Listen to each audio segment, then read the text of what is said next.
Shalom Bapak Ibu, Saudara-saudaraku, jemaat yang saya kasihi. Saya ucapkan selamat hari Minggu bagi kita semua dan selamat beribadah. Kami percaya dimanapun kita berada hari ini, Tuhan hadir di tengah-tengah persekutuan kita karena Allah itu adalah Maha Hadir. Oleh karena itu, hari ini kita akan kembali belajar firman Tuhan. Namun sebelumnya kita akan berdoa bersama-sama. Bapa, dalam nama Tuhan Yesus Kristus, hari ini kami sebentar akan diberkati oleh firman-Mu. Mari Roh Kudus berkaryalah di hati dan pikiran kami, sehingga firman itu akan boleh mengubah setiap kehidupan kami dari hari ke hari, menjadikan kami menjadi orang-orang yang selalu berkemenangan dan berkekuatan di dalam Tuhan. Berkati hamba-Mu yang akan menyampaikan firman ini kepada umat-Mu, kepada kami semua. Dalam nama Tuhan Yesus Kristus kami sambut firman Tuhan. Haleluya. Sama-sama kita katakan amin. Baik Bapak Ibu, Saudara-saudaraku, hari ini saya akan berbicara satu topik firman Tuhan. Kesudahan segala sesuatu sudah dekat. Saudara-saudaraku, firman Tuhan mencatat dalam 1 Petrus pasal 4 ayat 7 sampai ayat ke-11. Mari kita buka kitab kita dan kita akan membaca bersama-sama dari 1 Petrus 4 ayat 7 sampai ayat ke-11. Demikian firman Tuhan. Kesudahan segala sesuatu sudah dekat. Karena itu kuasailah dirimu dan jadilah tenang supaya kamu dapat berdoa. Tetapi yang terutama, kasihilah sesungguh-sungguh seorang akan yang lain, sebab kasih menutupi banyak sekali dosa. Berilah tumpangan seorang akan yang lain dengan tidak bersungut-sungut. Layanilah seorang akan yang lain sesuai dengan karunia yang telah diperoleh tiap-tiap orang sebagai pengurus yang baik dari kasih karunia Allah. Jika ada orang yang berbicara, baiklah ia berbicara sebagai orang yang menyampaikan firman Allah. Jika ada orang yang melayani, baiklah ia melakukannya dengan kekuatan yang dianugerahkan Allah, supaya Allah dimuliakan dalam segala sesuatu karena Yesus Kristus. Ialah empunya kemuliaan dan kuasa sampai selama-lamanya. Amin.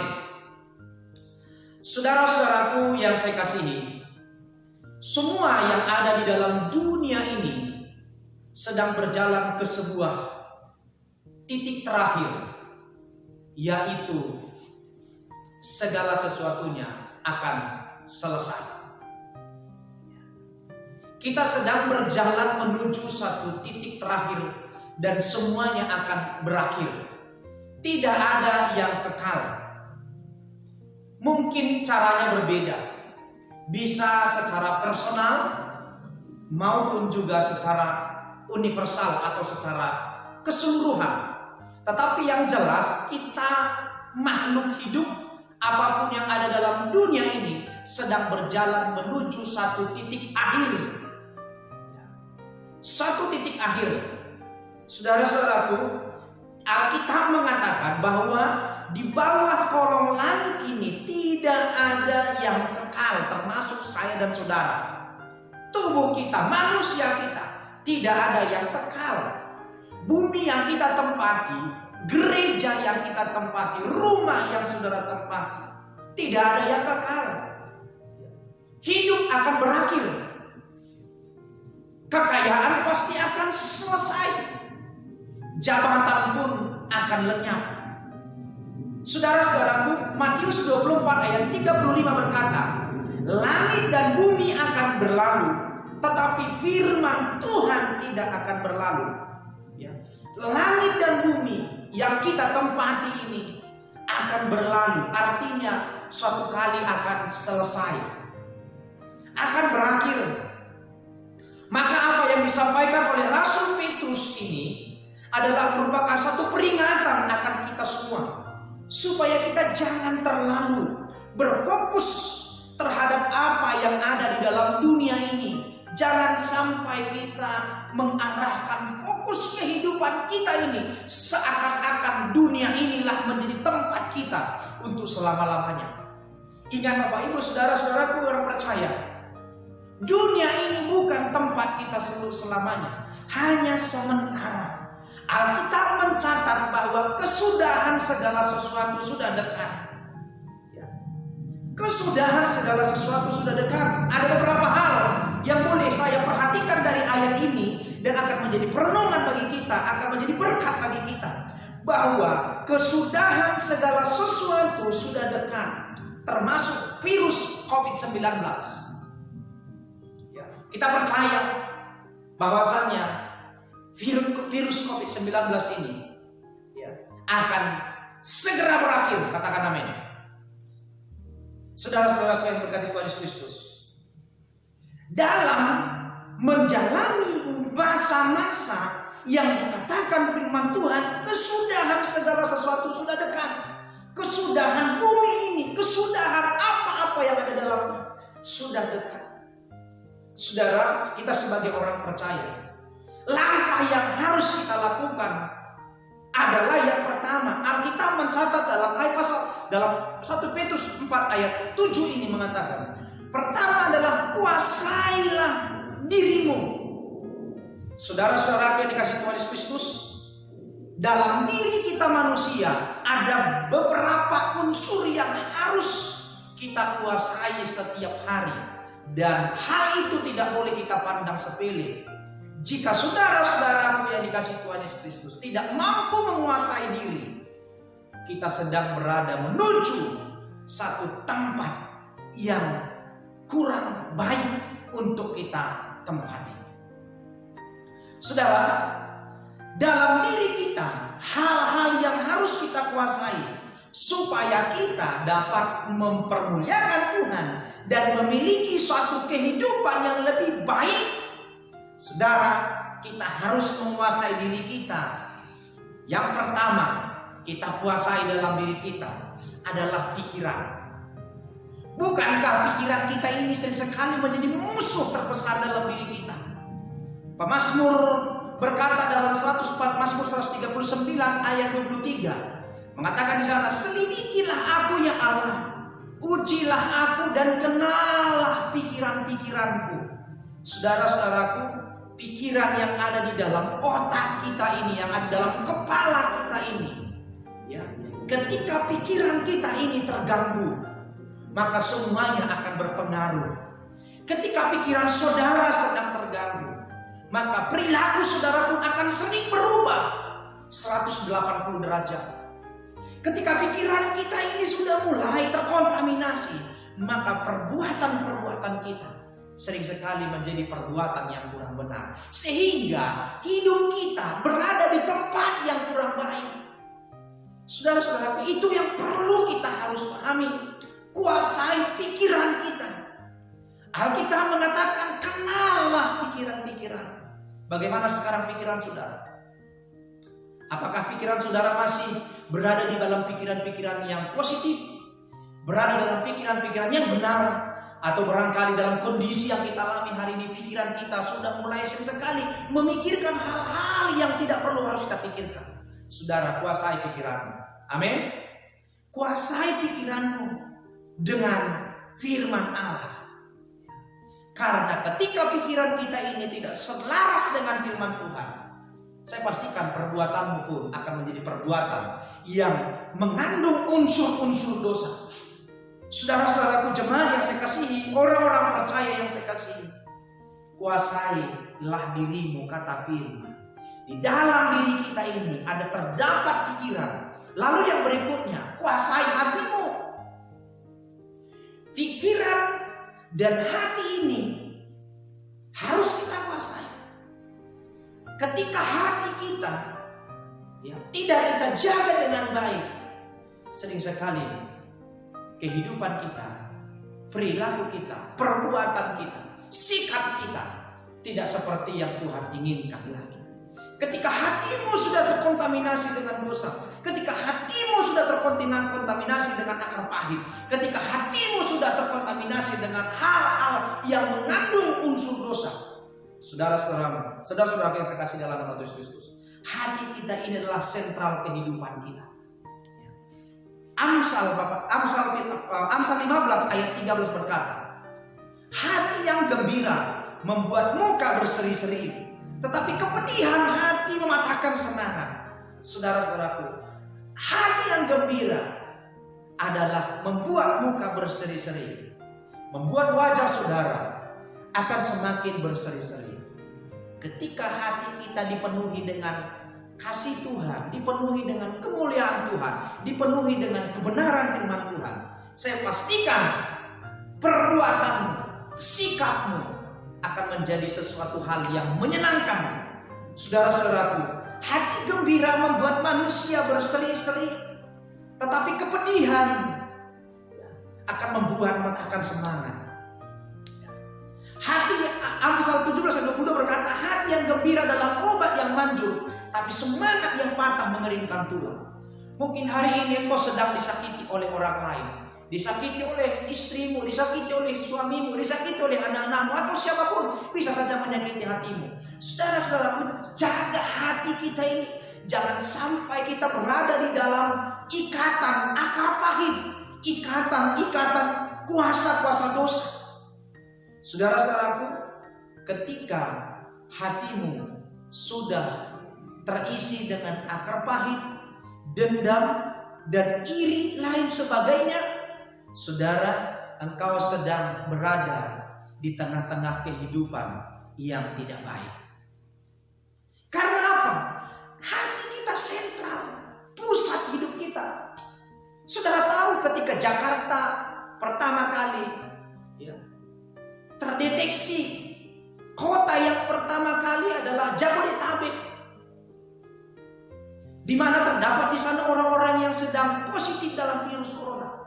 Ketika Jakarta ditetapkan menjadi zona merah, Indonesia merasakan dampaknya semua. Daerah yang tidak ada terdapat pun di sana virus corona, daerah itu pun mendapatkan dampaknya. Karena apa? Karena masalah itu dimulai daripada pusat Indonesia. Maka saudara-saudaraku, hati-hati dengan hati kita. Jaga hatimu, kuasai hatimu. Jangan sampai setan yang menguasai. Jangan sampai dosa yang menguasai. Ketika dosa menguasai hatimu, saya percaya Bapak Ibu saudara-saudaraku, kehidupanmu bukan berjalan ke tengah-tengah kehidupan yang lebih baik. Nah, maka apa yang dikatakan oleh firman Tuhan ini? Hati gembira itu datang dari Tuhan. Hati gembira itu datang dari Allah. Maka saudara yang saya kasihi dalam nama Yesus Kristus, jangan sepele dengan hati. Ketika ada orang sedang menanamkan sakit hati, mungkin engkau sedang mengganggu perasaanmu, jangan biarkan dia menguasai hati. Pikiran hati perlu dikuasai. Lalu saudara-saudaraku, Alkitab berkata, kuasailah dirimu, kata firman Tuhan, dalam menjalani kehidupan menuju masa-masa kesudahan ini. Kuasai dirimu. Amin. Pikiran, hati. Lalu yang berikutnya, kuasai mulut kita, lidah kita ini. Lidah tak bertulang, tapi dia bisa mematahkan tulangmu. Tulang robot, tulang, ya semua tulang-tulang lah, tulang kan dan sebagainya. Dia bisa mematahkan, dia bisa menghancurkannya. Saudara-saudara yang saya kasih dalam nama Yesus Kristus, Amsal 18 ayat 21 berkata, hidup dan matimu dikuasai lidah. Saudara-saudaraku, orang bisa sepele dengan lidah yang tak bertulang ini. Tapi Alkitab berkata, hidup mati kita dikuasai lidah. Saudara, ketika kita tidak bisa mengendalikan lidah kita ini, kita bisa mati karenanya. Tapi ketika engkau bisa menguasai lidahmu, mulutmu, kita sedang berada menuju kehidupan yang lebih baik. Maka hidup dan mati kita dikuasai lidah. Yakobus 3 ayat 9 berkata, dengan lidah kita memuji Tuhan, tapi dengan lidah pula kita mengutuki manusia. Saudaraku jemaat yang saya cintai dalam nama Tuhan Yesus Kristus, dengan lidah kita, dengan mulut kita memuji Tuhan. Tapi dengan mulut kita, dengan lidah kita sedang mengutuki manusia. Saudara, betapa pentingnya kita mengendalikan lidah ini setiap hari.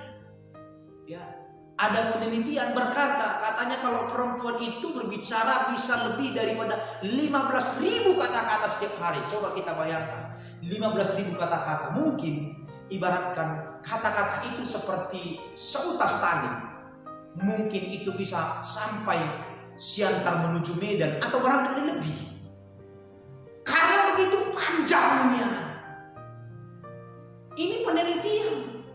Wanita itu lebih banyak berbicara dibanding daripada laki-laki. Terbukti kalau kita lihat di mana-mana pun, ya, perempuan itu lebih begitu dia. Ya, saudara-saudara yang dikasih Tuhan Yesus Kristus. Bagaimana dengan lidah kita ini? Kalau saudara nggak bisa menguasai lidah, engkau sedang mempersiapkan satu ledakan api yang besar dan tinggal waktunya meledak. Jadi saudara-saudaraku, Alkitab berkata kuasai dirimu. Dalam diri kita ini ada banyak unsur-unsur yang sering mencelakakan kita. Ya, ada banyak organ-organ tubuh kita ini, baik di luar di dalam, yang sering ingin merusak hidup kita. Itu soalnya kita berkata kuasai dirimu. Amin. Saudara-saudaraku, 1 Petrus 3:10 mengatakan demikian. Siapa yang mau mencintai hidup dan melihat hari-harinya baik, ia harus menjaga lidahnya. Siapa yang mau mencintai hidup dan melihat hari-harinya baik, ya, ia harus menguasai lidahnya, mulutnya, ya. Bukan mulut orang lain, ya. Orang lain dia sendiri menguasai. Sekarang mulut kita menguasai lidahnya masing-masing. Jangan pulanya mulut orang lain kamu kuasai, mulutmu sendiri tidak bisa kamu kuasai. Alkitab berkata, bukan mulut orang lain, tapi siapa yang mau mencintai hidup dan melihat hari-harinya baik, ia harus menjaga lidahnya. Ya, karena lidah ini ibaratkan seperti api. Kalau api itu kecil, bisa menjadi sahabat saudara. Tapi ketika api itu besar dan meluas, itu bisa jangankan menjadi musuh saudara saja, tapi dia bisa membunuh saudara. Maka saudara-saudaraku, kita harus menguasai. Hari-hari ini Bapak Ibu saudara-saudaraku, banyak orang terjerat karena tidak bisa menguasai lidahnya, tidak bisa menguasai mulutnya. Segampang itu dia bisa menista agama orang lain lewat medsos. Segampang itu dia memposting akun gambar-gambar seperti merusak citra integritas presiden dan lain sebagainya. Ketika ditangkap oleh polisi, dia berkata minta maaf. Itu adalah orang atau tipe seseorang yang tidak bisa menguasai lidahnya. Saudara-saudaraku, jangan sampai jemaat yang saya kasihi dalam nama Tuhan Yesus Kristus, orang-orang Kristen, jangan sampai, ya, karena mulutmu, karena lidahmu, engkau terpenjara. Mari kuasai. Kita tidak dilarang untuk berbicara. Tuhan ciptakan lidah ini dengan tujuan yang sempurna. Coba bayangkan saudara, kalau saudaraku jemaat di sini tidak punya lidah, saudara akan berbicara, gitu. Engkau tidak akan bisa ngomong. Ketika 1 senti digeser pun lidahmu atau diperpendek, saudara-saudara akan berbicara, mungkin tidak jelas. Tuhan memberikan lidah ini cukup baik. Dengan lidah kita bisa mengecap rasa asin, manis, pedas, dan lain sebagainya. Maka berbahagialah saudara-saudaraku hari ini, saudara yang punya lidah. Tapi Alkitab berkata, kuasai lidahmu. Amin. Kuasai lidahmu. Saudara, dengan lidah kita bisa memuji Tuhan, tapi dengan lidah kita bisa mengutuk sama manusia. Ini yang kita kuasai. Lalu yang berikutnya, Alkitab berkata, kuasailah dirimu. Di dalam diri kita ini ada satu kehendak ataupun kemauan. Saudara, kemauan kita sering sekali bertolak belakang dengan kemauan Tuhan atau kehendak Tuhan. Maka perlunya kita menguasai hati, pikiran, mulut, dan juga kehendak kita. Semua kita sini punya keinginan. Tetapi ingat, keinginan kita itu, kehendak kita itu belum tentu baik untuk kita. Tapi kehendak Tuhan itu sangat baik kepada kita. Itu sebabnya Yesus mengajarkan kepada murid-muridnya bagaimana kita berdoa. Doa dikatakan sana, jadilah kehendak-Mu di bumi seperti di surga. Saudara-saudaraku, kehendak Tuhan itu jauh lebih baik daripada kehendak-Mu. Maka kalau Tuhan belum mengkehendaki hari ini kita sebebas beribadah seperti masa-masa yang lampau, Tuhan masih mengkehendaki kita dipersiapkan bagaimana kita menjadi orang yang lebih tangguh menghadapi segala perkara. Jadi saudara-saudaraku, Matius 7 ayat 21 berkata, kita harus melakukan kehendak Bapa di surga, bukan kehendak manusia. Manusia bisa berkehendak yang lain, tapi Tuhan punya kehendak yang lebih baik untuk kita. Jadi saudara-saudaraku, mari kita kuasai keinginan kita, hati kita, pikiran kita, kehendak kita. Lalu saudara, yang kita kuasai lagi, ya, mata kita, panca indera kita ini. Ada mata, ada telinga, ya, saudara-saudaraku, kita kuasai. Kaki kita perlu kita kuasai, ya. Apalagi sekarang anjuran pemerintah stay at home. Bukankah berarti peraturan itu sedang mengajar saya dan saudara untuk jangan banyak berjalan sana sini dan sebagainya. Maka saudara-saudara yang dikasih Tuhan Kristus, mari kita kuasai. Kalau saudara mungkin punya planning untuk holiday atau jalan-jalan, ya mari kita kuasai. Demi kebaikan, demi keselamatanmu, demi keselamatan orang lain, mari kuasai kakimu, kuasai tanganmu. Jangan sampai engkau mengorbankan yang berharga karena engkau tidak bisa menguasai kakimu. Maka kuasai kakimu. Yang suka berjalan-jalan hari ini, biar dulu engkau berdiam banyak di rumah. Mungkin barangkali engkau sudah persiapkan dana untuk jalan-jalan, bagikan itu kepada orang-orang yang membutuhkannya, atau persembahkan itu untuk kepunyaan Tuhan. Katakan amin. Saudara-saudaraku, mari kuasai. Jangan sampai itu membuatmu binasa. Itu yang pertama kata firman Tuhan. Dalam menjalani masa-masa kesudahannya sudah sangat dekat, saudara-saudaraku, kuasailah dirimu. Saya sudah katakan beberapa hal dalam diri kita kuasai. Artinya seluruh kehidupan kita ini, organ-organ tubuh kita ini, panca indera kita ini, Tuhan katakan kuasai, bukan Dia menguasai. Kita harus menguasai, ya. Jangan sampai Dia menguasainya. Lalu yang kedua, Bapak Ibu Saudara, ayat yang kedua, kesudahan segala sesuatu sudah dekat. Yang pertama, karena itu kuasailah dirimu. Lalu yang kedua, jadilah tenang.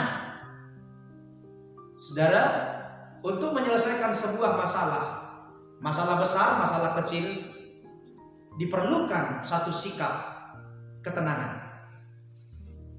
Diperlukan satu sikap untuk menyelesaikan masalah, bukan karena otot, bukan karena ini, bukan karena uang dan sebagainya, tapi ketenangan.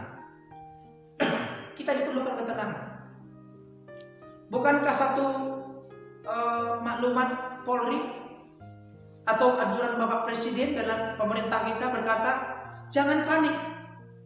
Ketika Indonesia sedang berada di tengah-tengah pandemi corona, salah satu anjuran pemerintah, ketika ada persoalan itu, salah satu bunyinya, jangan panik. Artinya, tenang. Bukan berarti ketika kita tenang, kita tidak berbuat apa-apa. Alkitab pun berkata, sebelum engkau membangun sebuah bangunan, duduklah tenang, berpikirlah tenang, baru kerjakan pekerjaan. Maka jemaat yang saya kasih dalam nama Tuhan Kristus, dalam kondisi yang sulit hari ini, Alkitab berkata, kuasai dirimu, jadi tenang. Jadilah tenang. Bukan berarti saya katakan saudara tidak terdampak kesusahan hari ini karena virus corona ini. Semua kita mengalami, tetapi Alkitab berkata, dalam kondisi yang susah, yang sulit bagaimanapun, kita diajar untuk tenang. Karena dengan berprinsip, berpikir tenang, berperilaku tenang, saudara-saudaraku yang saya kasih dalam nama Tuhan Yesus Kristus, masalah bisa terselesaikan. Dengan kita panik, gurau dan sebagainya, khawatir, bimbang dan sebagainya, mungkin sampai karena takutnya kita jadi kita nggak tahu lagi melakukan apa-apa, ini yang paling bahaya. Dalam berkendaraan Bapak Ibu Saudara, saya beberapa kali hampir mau kecelakaan. Tapi ketika masalah itu, maut itu mau menghampiri saya sebagai driver, saya ambil satu keputusan untuk banting kiri, banting kanan, tetapi kuncinya adalah tetap tenang. Dengan ketenangan itu kita bisa melewati atau menghindar maut yang sedang menghampiri kita. Saya pastikan Bapak Ibu saudara-saudaraku, ya, dimanapun saudara berada, ketika ada sebuah persoalan datang, ketika saudara ambil waktu untuk berpikir tenang, duduk tenang, persoalan itu akan bisa diselesaikan.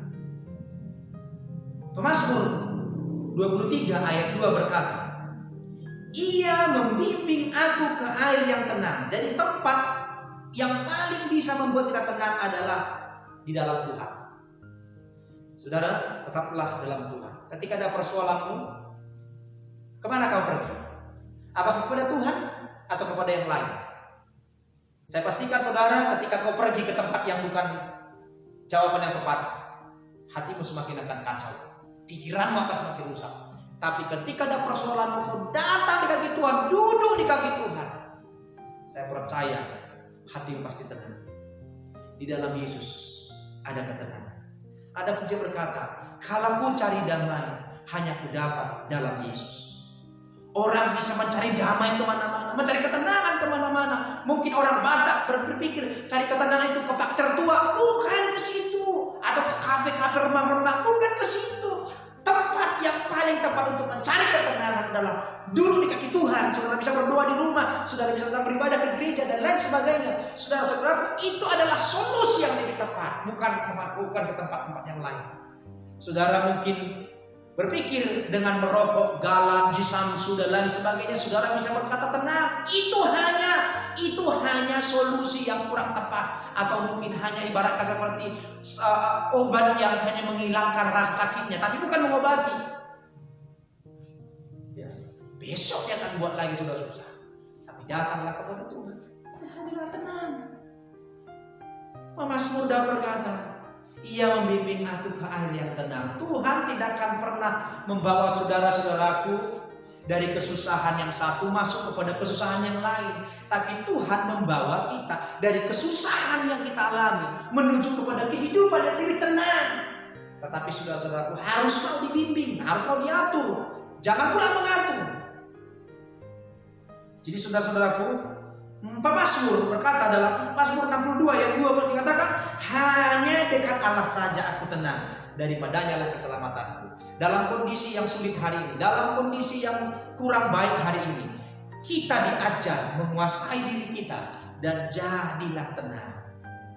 Jangan sampai kesusahan ini ya kamu tambahi dengan kesusahanmu sendiri. Jadi tenang, artinya libatkan Tuhan, datang kepada Tuhan. Ya. Kamu yang sudah susah hari ini, kamu pergi lagi tinggalkan Tuhan, betapa lebih susah hidupmu. Tapi datang kepada Tuhan, so pasti Tuhan akan membuat hidup saudara akan mengalami perubahan. Ada amin saudaraku.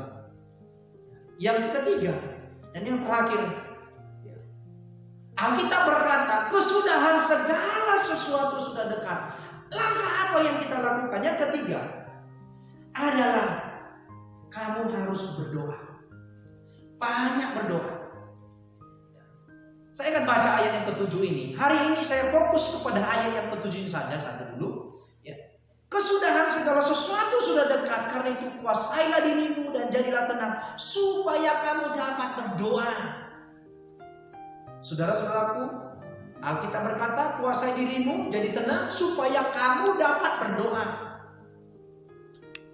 Doa bisa mengubah segala sesuatu. Saya yakin percaya, dunia bisa saja buntu dalam menghadapi segala sesuatu. Pemimpin, mungkin orang-orang hebat, orang-orang pintar, orang-orang kaya, bisa buntu atau bisa menyerah, nggak bisa lagi melakukan sesuatu. Tapi dengan doa bisa mengubahnya. Doa bisa memulihkannya. Elia adalah manusia biasa. Apa yang dicatat dalam Yakobus pasal 5 ayat 17? Elia adalah manusia biasa, tapi ia berdoa sungguh-sungguh kepada Tuhan supaya hujan tidak turun 3 tahun setengah. Dan hal itu terjadi. Dan demikian sebaliknya, Elia kembali berdoa supaya hujan turun. Dan hujan pun turun. Bapak Ibu Saudara, betapa hebatnya kuasa doa itu. Elia manusia biasa, saudara dan saya manusia biasa. Tapi ketika saudara berdoa, saya percaya sebesar apapun tantangan masalah yang kita hadapi hari ini, dengan berdoa kita bisa menaklukkan semuanya itu. Jangan sepele dengan doa. Jangan anggap remeh dengan doa. Walaupun doamu 5 menit, 10 menit, 1 jam atau mungkin berjam-jam, saudara jangan sepele. Doa bisa mengubah segala sesuatu. Dan Tuhan ajar kita untuk berdoa. Jadi hari ini jangan buang waktu kita dengan hal-hal yang perkara-perkara yang sia-sia. Sempatkan diri untuk berdoa. Ibu-ibu banyak berdoa, bapak-bapak banyak berdoa. Jangan terlalu banyak menuntut perubahan terjadi di bangsa kita ini, pemulihan terjadi di bangsa ini. Saya bertanya, apakah saudara sudah berdoa untuk bangsa ini? Apakah saudara sudah berdoa untuk keluargamu, berdoa untuk gerejamu, berdoa untuk pemimpinmu? Jangan terlalu banyak menuntut. Doa bisa mengubah sesuatu. Maka jangan sepele dengan doa. Mari berdoa. Lipat tangan, bersujud di kaki Tuhan. Doakan bangsa ini. Doakan Indonesia ini supaya segera pulih, saudara-saudaraku. Itu Tuhan katakan, ya, dalam menjalani masa-masa menuju kesudahan segala sesuatu. Tuhan berkata, Alkitab berkata, berdoalah. Berdoa. Dengan doa, Yesus mampu melewati prosesi jalan salib. Dengan berdoa. Di dalam perjuangan itu, Yesus menyempatkan diri untuk berdoa di taman Getsemani. Saudara-saudaraku, itu teladan yang baik. Maka jangan pernah kita berpikir lagi, untuk apa saya berdoa? Berdoa pun tetapnya seperti ini. Kalau seperti itu imanmu, jadilah. Tapi berimanlah. Dengan doa engkau bisa mengalami terobosan. Dengan doa engkau bisa mengalami pemulihan. Dengan doa engkau bisa mengalami kekuatan di dalam Tuhan. Daniel, Sadrak, Mesakh, Abednego di dalam pembuangan Babilonia. Mereka terdesak, terintimidasi, bahkan tidak diizinkan untuk beribadah sama sekali.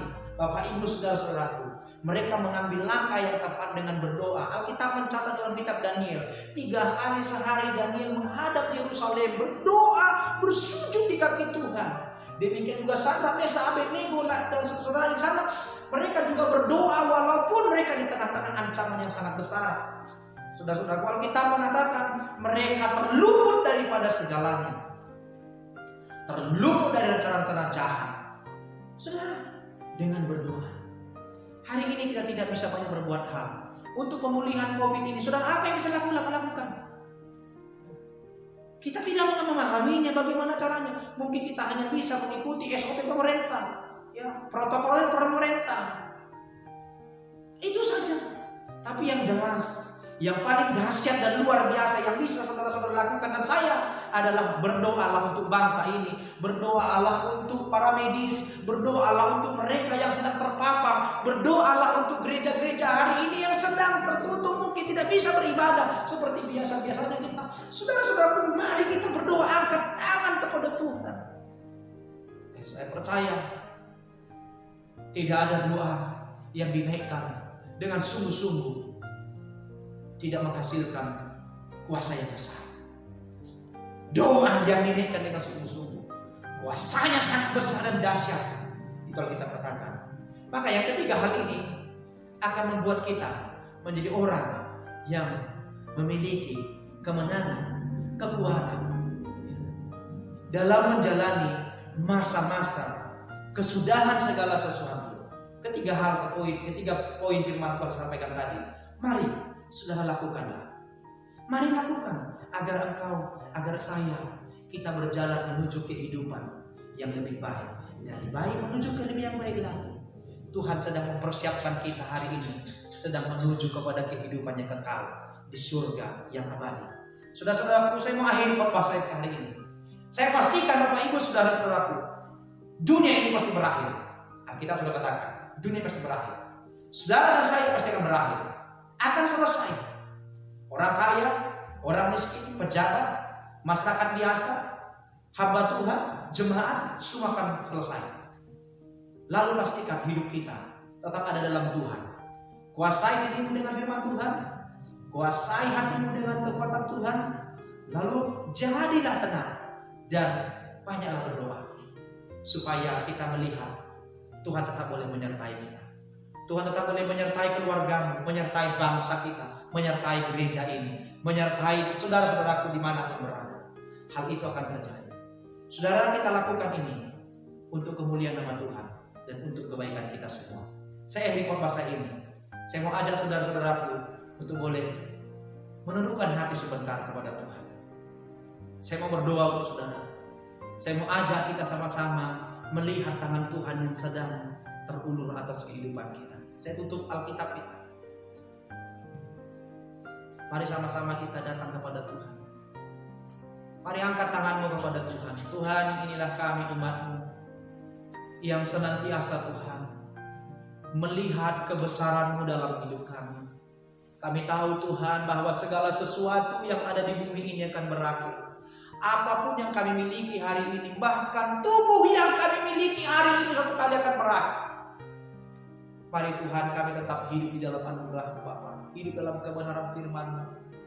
Kuasailah hati kami, pikiran kami, tubuh kami ini, supaya kami tetap boleh tenang dan dapat berdoa Bapa. Kami tahu Tuhan, dunia hari ini sedang berjalan menuju titik akhir.